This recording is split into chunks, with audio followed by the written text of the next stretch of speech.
sobrang ganda.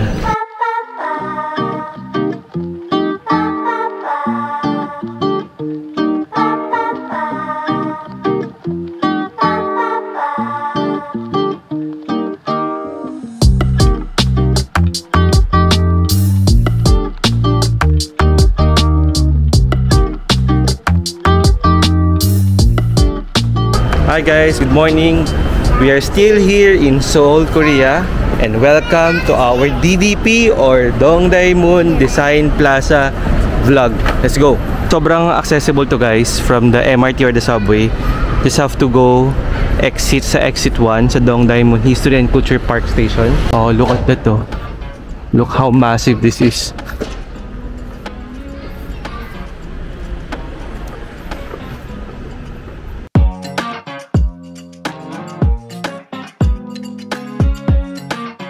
Resonance of reality and virtuality. Oh. And inside is very dark and glass mirror. Okay. So with your children, so please be careful. Okay. You must please do not run, please. Okay. But you can sit or okay. Yes. But no running. Okay. No running because Okay. with Oh, no running. very, no running. Okay. But please care. Okay.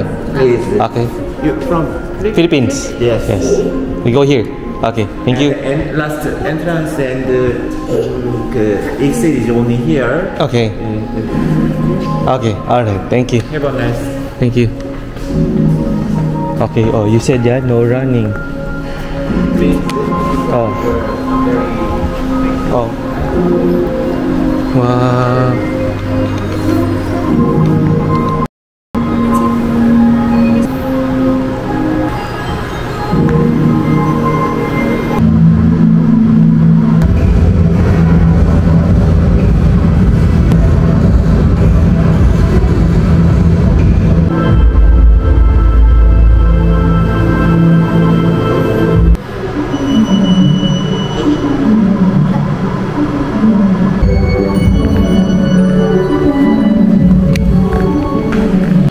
That place guys is so cool, sobrang ganda. So kailangan mo lang ng internal peace kapag nandun ka sa loob. Sobrang siya, sobrang relaxing siya. But for some, syempre they find it disturbing kasi puro light and kulob, madilim. Pero for me, like stay there for 5 to 10 minutes para mag-iba yung parang mood mo. Because overall maganda yung experience. Design playground.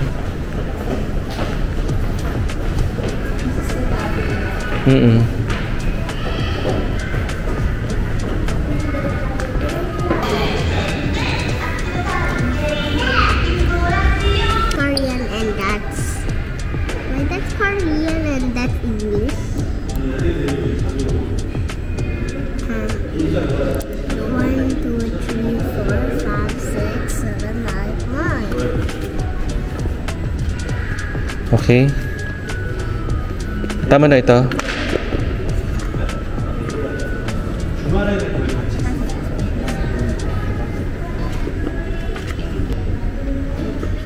Two hours tapos guardian.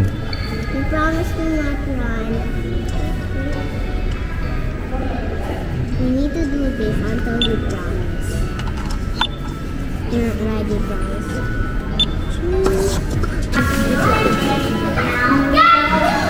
Hi.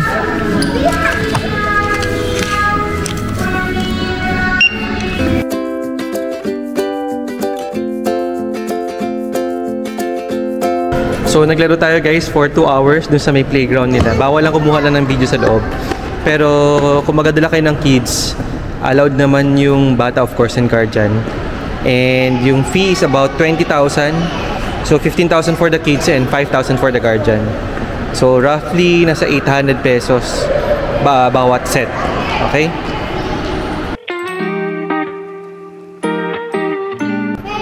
We're still here inside sa DDP. Pero from 4th floor, baba na tayo guys dito. To check yung iba pa na pwede natin makita na installations dito sa DDP.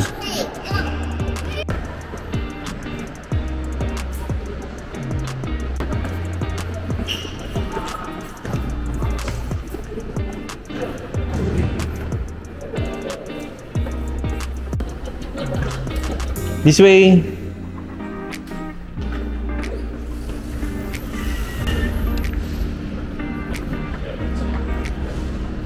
Okay. Ganda guys dito. Pekot lang tayo. We go this way. Let's go this way. Ito guys sa ilalim. Alam ko sikat din to no guys, oh, DDP Fashion Mall. So meron din siya access here. Just go there.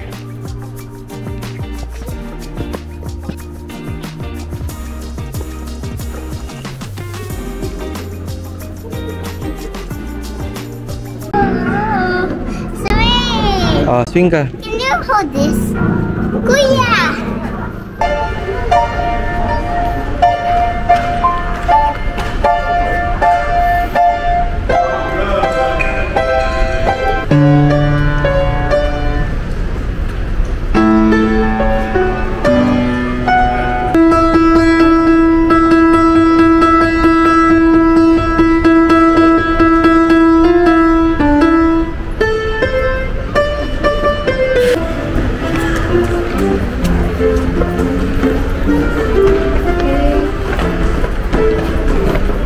Ano, okay pa pakiramdam mo?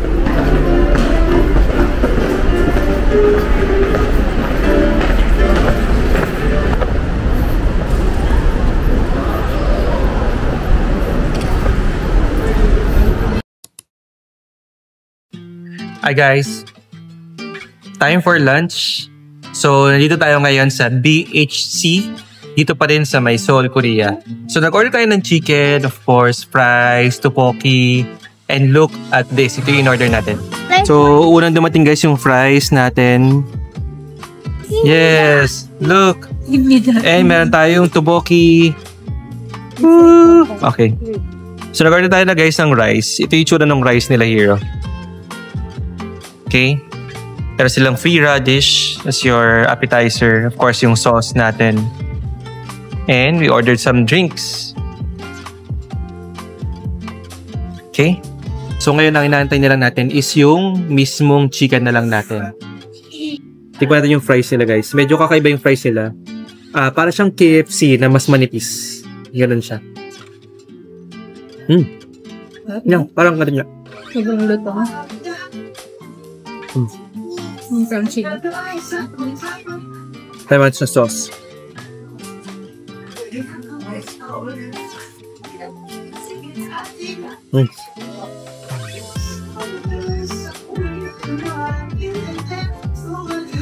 So we also have ordered itong ano guys, tteokbokki nila. Siya. Pero super init pa niya kaya palamigin lang natin ng konti. Why does the Korea of Manghang. Spicy. what are the Yung mga restaurant guys dito sa Korea, lagi silang merong libreng ano, mga appetizer. So, it varies actually sa mga fermented no na vegetables. Siyempre yung pinaka-common is yung kimchi. Pero dito sa may BHC, meron silang radish. So, this is also pickled radish. Ayan, dumating na rin guys yung chicken natin. Look at this. So, order lang tayo guys nung normal. Kasi ito, si Oli hindi siya nagaganto. Okay? Okay?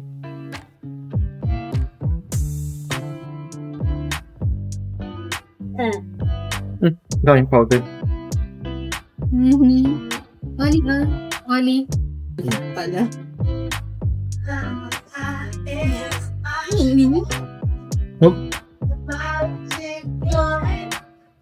Oli, do you want me to slice? Yeah. Slice ko na? Yeah. Diba guys, order din tayo na ano, tteokbokki. Actually, yung tteokbokki nila parang na-overcook. So, paano siya naging gelatinous? Sobrang lambot na niya. Pero masarap pa rin.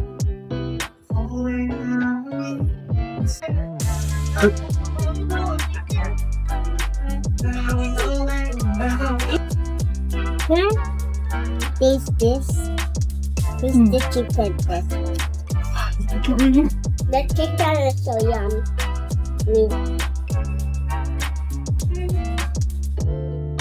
Try natin itong manok. Lagyan natin ng tteokbokki sauce.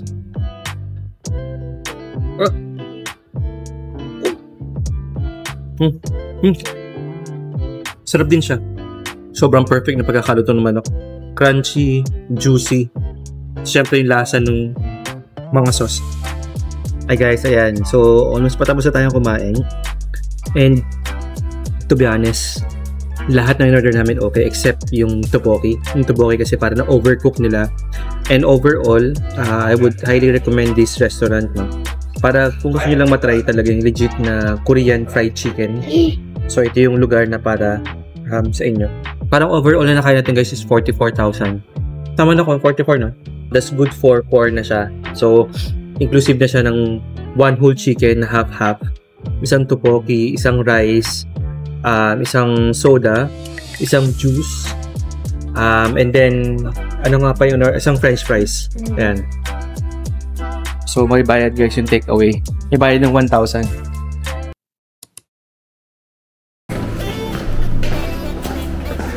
Hello.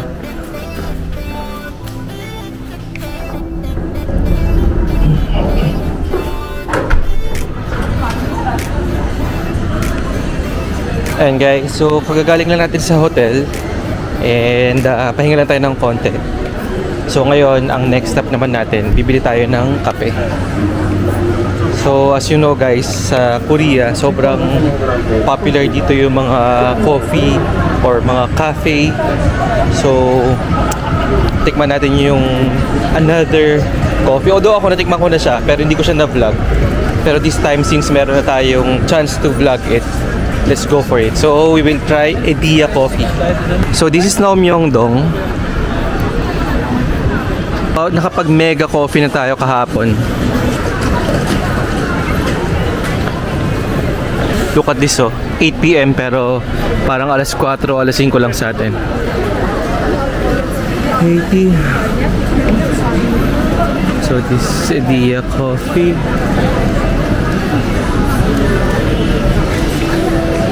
So dito usok-uso yung mga pag-orders for to go.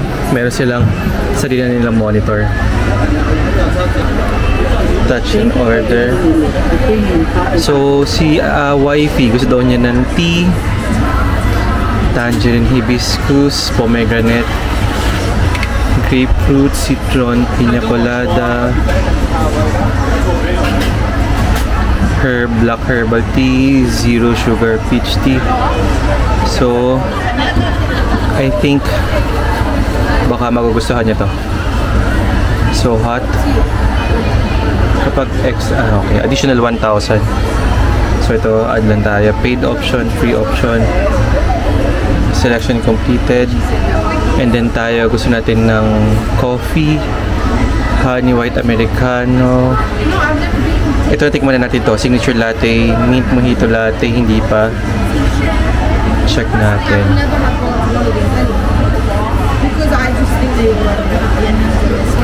Decaffeinated.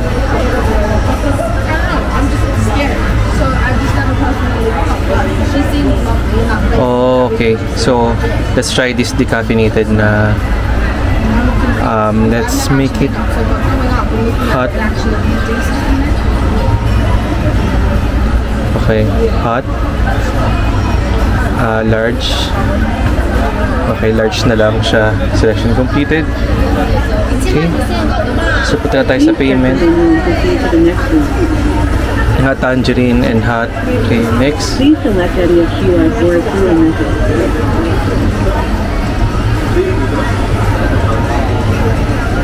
So, no saving. Credit card, 792.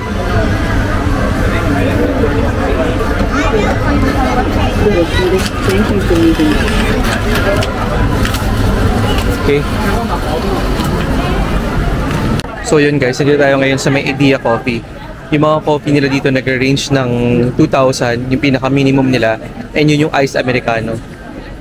So based dun sa almost 2 weeks na natin here, parang number 1 coffee talaga nila dito sa americano. And siguro dun sa mga office locations or yung malapit doon sa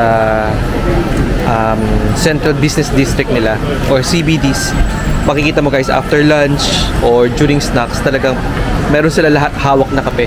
Iba-iba nga lang ng brand. Kapag papasok tayo guys sa loob ng store nila, ito yung mga makikita natin. Yeah, meron din silang ordering kiosk here. Pagkain din here.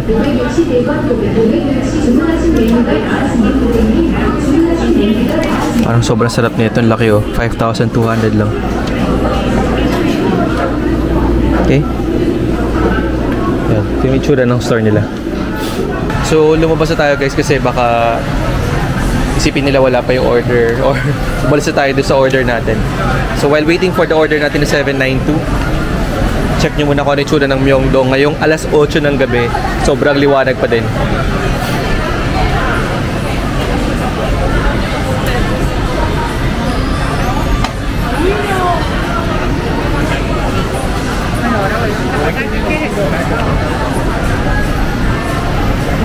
So we have our tea and this is our coffee.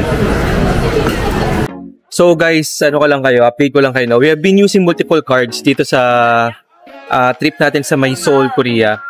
And meron tayong GCash, meron din tayong Maya, meron tayong BDO, meron din tayong RCBC, HSBC, but pinakamadami naming nagamit talaga is GCash and Maya.